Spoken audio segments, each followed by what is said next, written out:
When you go through a spiritual awakening, Kundalini awakening as well, you go through these periods of how you'd feel as if you are in a high fever.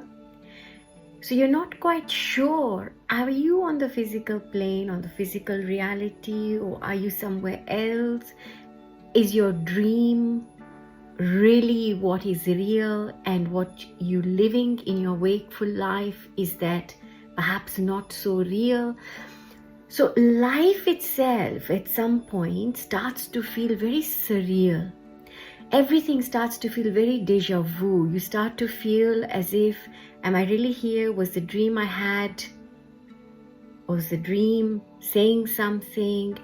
Are those people maybe those players in my dream? So these kind of things that start to take place, in fact, you may experience them throughout your transition, throughout your awakening, because as we know, an awakening is as long as infinity. So it can take as long as you can stay in an awakened state, as long as, and an awakened state does not mean it's the end of the road, because there's always going to be something that comes after that. So even when there is a complete and utter dissolution, again, it all starts. So in a spiritual awakening, are you really here, or are you in your dreams? Do you sometimes wake up from a dream feeling as though that dream was so real, or feeling as though there has been some kind of a connection elsewhere in another world, so much so that you're not quite sure which world it is that you are currently most active in and most identified with?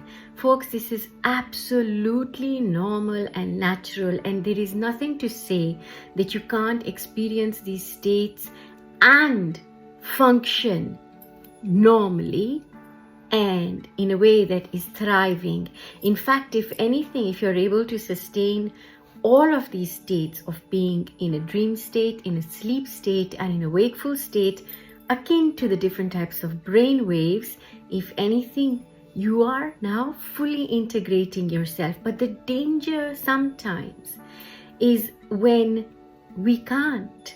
So when we've not integrated a dream and we're still sort of in that dream state, the dream might stay with you for the rest of the day. Though you're dipping in and out of whatever it is that you're doing during the day, that dream will still be almost living itself out or running its course wherever it is running its course. So if your sleep has been interrupted, if you have not come to the full cycle of that, so that whatever it is that you had experienced during the day, your memory, your brain, everything is going through that state. Because remember, we have to integrate every state.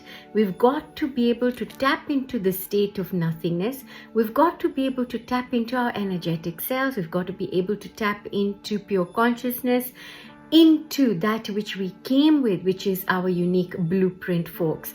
Now, all of these things, folks, they happen concurrently. On some days, you may feel that you are in a more dreamy state than you are right now, feeling physically present. Does that mean that you now need to go and ground yourself? Maybe, or maybe not. Perhaps you can see where this is going to take you, as long as you feel that you can go with whatever that is.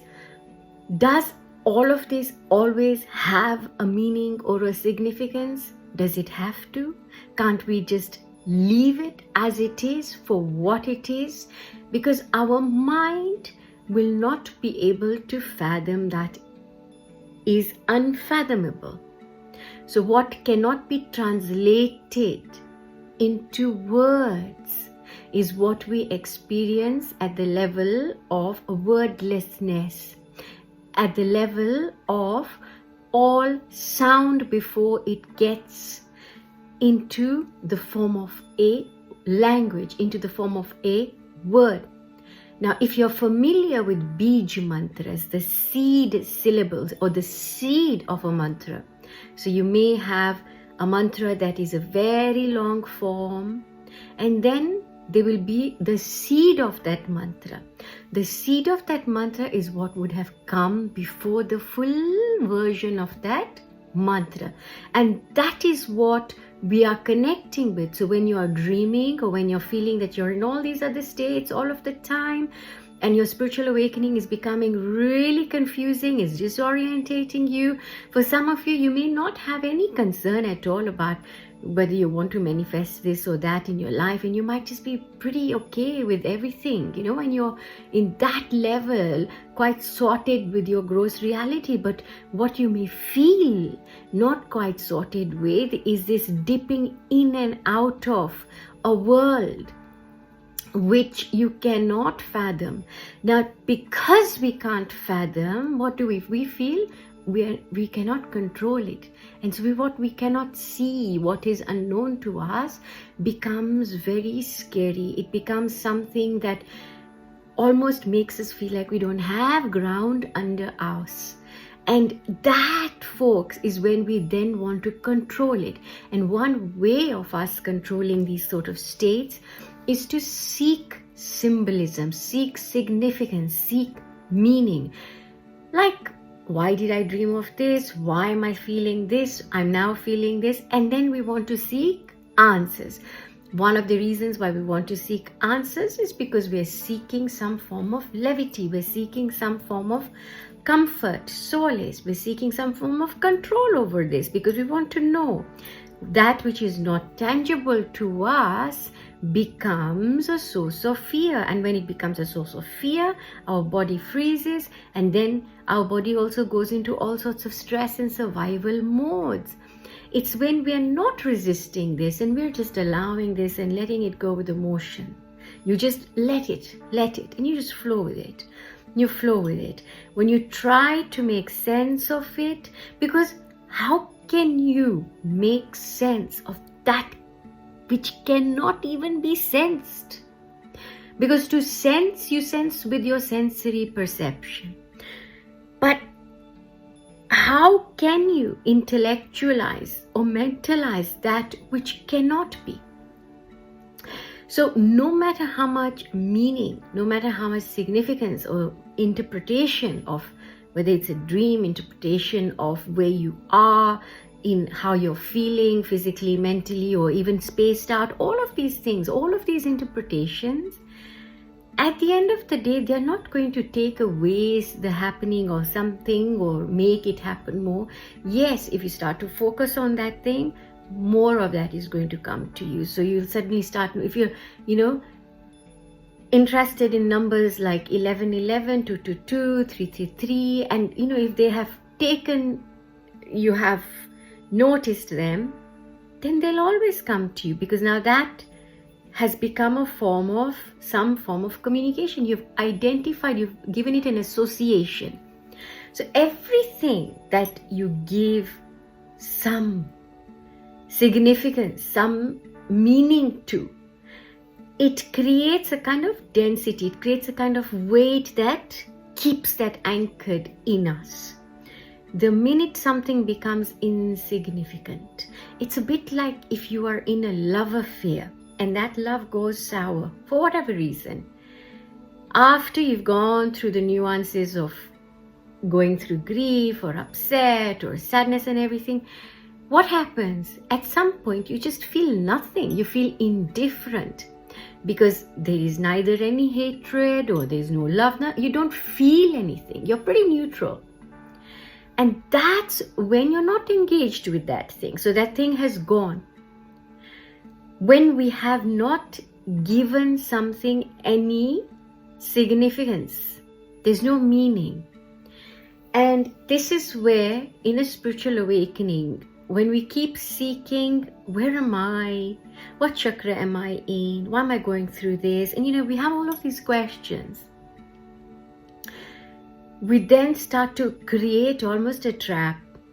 But yes, of course, at some point, these questions do arise, and you do go through those moments where you want to know. You want to know why. And gradually that wanting to know literally shuts down. And that shutting down is not the same as feeling numb or feeling nothing, or feeling that you don't have any zeal or want to engage. But it's sort of like being neutral. It's not being cold. You can be very warm and you're absolutely in love and you feel love. But there is no need to go and want to take ownership of an experience by calling it something. When we call an experience something, we call it into our identification. When we call into us, so we had a dream, and we start to try to unravel it. There's one thing unraveling, there's one thing sort of being in these different states. And then it's another when we start to give everything a sort of name. When we start to give names to these things, we categorize. When we categorize, again, we've simply compartmentalized a phenomena that cannot be understood through intellect alone. So this is where something like bhakti or devotion would come in. This is where you hear of miracles or what we call a miracle, but actually it's not a miracle. It's just you in alignment with something. Or maybe it is a miracle, right? So wherever you are, folks, ask yourself, what in us drives us to attach importance, symbolism, and significance? Can we simply let something be as it is without seeking more? Sending you so much love as always.